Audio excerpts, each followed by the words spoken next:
Masu sauraron mu assalamu alaikum, mai kawo muku rahotanni ke maku fatan kun wuni lafiya. Barkanmu da kasancewa a cikin shirin namu na karfe 8:30 agogon Najeriya da Nijar, wato karfe 7:30 kenan agogon GMT da Ghana. A cikin shirin namu na yau muna ɗauke da motar kaya ta hallaka masu bikin Easter 5 a jihar Gombe.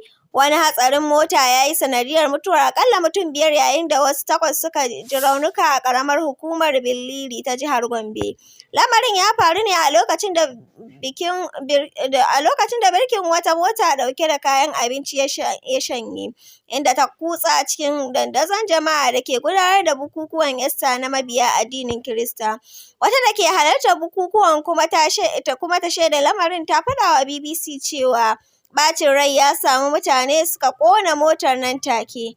Ana rawa ana waƙa ana biki kawai sai mutane muka gani a ƙarƙashin mota. Ana cewa ya tsaya amma bai tsaya ba, in ji ta. An ƙona komai da komai na motar har sai da jami'an tsaro suka zo suka kori mutane. Rundunar 'yan sanda ta jihar ta ce cikin waɗanda suka jikkata har da wasu musulmai da ke sallah a gefen titi. Ismail Uba Misilli shi ne babban jami'in yaɗa labarai na gwamnan jihar ta Gombe. Ya ce zuwa yanzu hankula sun kwanta a yankin kuma an ci gaba da harkoki kamar yadda aka saba. Gwamnatin jihar Gombe ta ɗauki nauyin kuɗin magunguna na ɗaukacin waɗanda suka ji raunuka sakamakon ibtila'in. Najeriya da ƙasashe 4 sun ƙaddamar da rigakafin foliyo na haɗin gwiwa. Ƙasashen Najeriya da Kamaru ta Afirka ta tsakiya da kuma Chadi da Nijar sun ƙaddamar da wani shirin rigakafin cutar foliyo a yankin tafkin Chadi.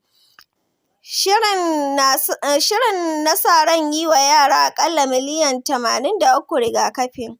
An ƙaddamar da shirin ne domin kawar da nau'i na biyu na cutar foliyo, wanda aka samu a ƙasashen Kamaru da Chadi da Nijar da kuma Najeriya.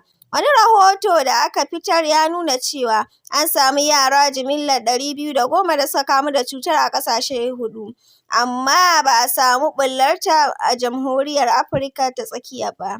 So masu sauraro a nan muka kawo muku ƙarshen wannan shiri namu na yau, sai kuma da gobe Allah ya kai mu da safen Allah ya kai mu.